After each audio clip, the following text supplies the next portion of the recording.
नमस्कार, मैं हूं जयराज सिंह और आप सभी का स्वागत है। बिहार की राजनीति में फिर से एक नई चर्चा सामने आ गई है, जिसमें कि नीतीश कुमार की सरकार में यानी नीतीश कुमार के मंत्रिमंडल में शामिल न होने पर उपेंद्र कुशवाहा नारा चल रहे हैं। जी हाँ, उपेंद्र कुशवाहा नारा चल रहे हैं क्योंकि उन्हें नीतीश कुमार के मंत्रिमंडल में शामिल नहीं किया गया है और उन्होंने इस पर अपने विचार भी व्यक्त किए। इस पूरे विषय में अपनी जानकारी भी दी है। नीतीश सरकार के मंत्रिमंडल में कई मंत्रियों को शामिल किया गया है, लेकिन उपेंद्र कुशवाहा को कोई जगह नहीं मिली। उनका शामिल न होना ही कई तरह की अटकलों को जन्म दे रहा है।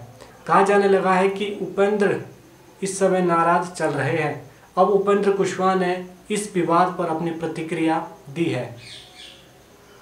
बिहार में महागठबंधन के साथ दोबारा सरकार बनाने वाले नीतीश कुमार इस समय राजनीतिक गलियारों में सुर्खियां का विषय बने हुए हैं। उनका हर फैसला इस समय नई बहस को जन्म दे रहा है और उनकी आगे की रणनीति की ओर एक इशारा है। ऐसा ही एक फैसला रहा उपेंद्र कुशवाहा को मंत्रिमंडल में शामिल न करना। अब क्योंकि उन्हें मंत्री पद नहीं दिया गया, ऐसे में अटकलें चलने लगी है कि वो सरकार से नाराज हो गए हैं वो नीतीश कुमार से खपा चल रहे हैं। इस पूरे विवाद पर उपेंद्र कुशवाहा ने चुप्पी तोड़ दी है। उन्होंने नाराजगी वाली खबर को सिरे से खारिज कर दिया है और जोर देकर कहा गया है कि उनके लिए पद से ज़्यादा विचारधारा मायने रखती है। वो कहते हैं कि बिहार से बाहर होने के कारण मेरे बारे में अनेक तरह की भ्रामक और अनाप शनाप खबरें प्रचारित की गई है और की जा रही है।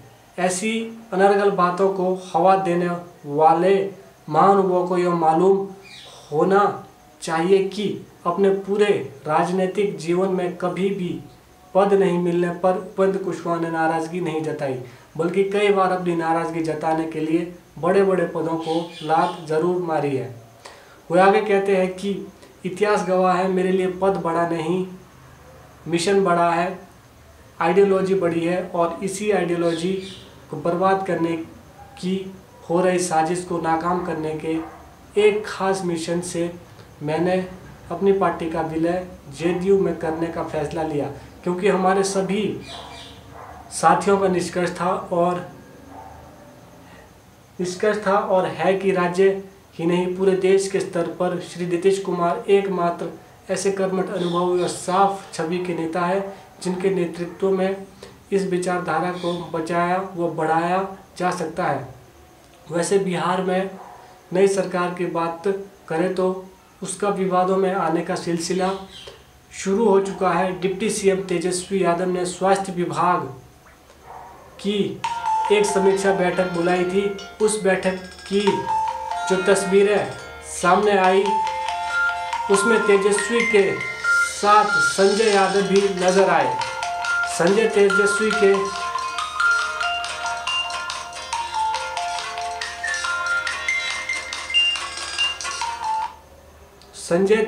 के राजनीतिक सलाहकार बताए जाते हैं। वर्तमान में उनके पास कोई सरकारी पद नहीं है। ऐसे में सरकार की किसी बैठक में उनका बैठना ही कई सवालों को जन्म दे गया। ऐसे ही विवाद में तेज प्रताप भी फंस चुके हैं, क्योंकि उन्होंने भी अपने मंत्रालय की पहली बैठक में जीजा शैलेश कुमार को भी साथ बैठा लिया। तो इस वक्त बिहार की जो नई सरकार है, नीतीश कुमार के गठबंधन की जो सरकार बनी हुई है, वो अभी काफ़ी विवादों से घिर रही है।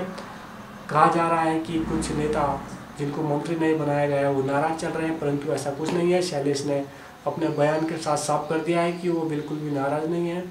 वह विचारधारा की लड़ाई को लड़ते हैं और हमेशा लड़ते रहेंगे। पद के लिए उनका कोई लोभ लालच नहीं है, विचारधारा से जुड़े हैं और हमेशा जुड़े रहेंगे। ये शैलेश का कहना है। नीतीश कुमार, आपको बता दें, नीतीश कुमार की पार्टी में करीबन 32 से 33 मंत्री बनाए गए हैं। नीतीश कुमार ने इतने ज़्यादा मंत्री बनाए हैं ताकि कोई नाराज़ ना हो, इसलिए उन्होंने इतने ज़्यादा मंत्रियों को अपने मंत्रिमंडल में शामिल किया है, जिसमें मुस्लिम, यादव और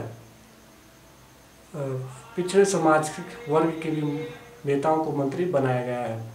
फिलहाल देखना होगा कि आगे नीतीश कुमार अपनी गठबंधन की सरकार में क्या होते हैं। तब तक के लिए आप देखते रहिए और लाइक ज़रूर करना और सब्सक्राइब ज़रूर करना। जय हिंद, नमस्कार।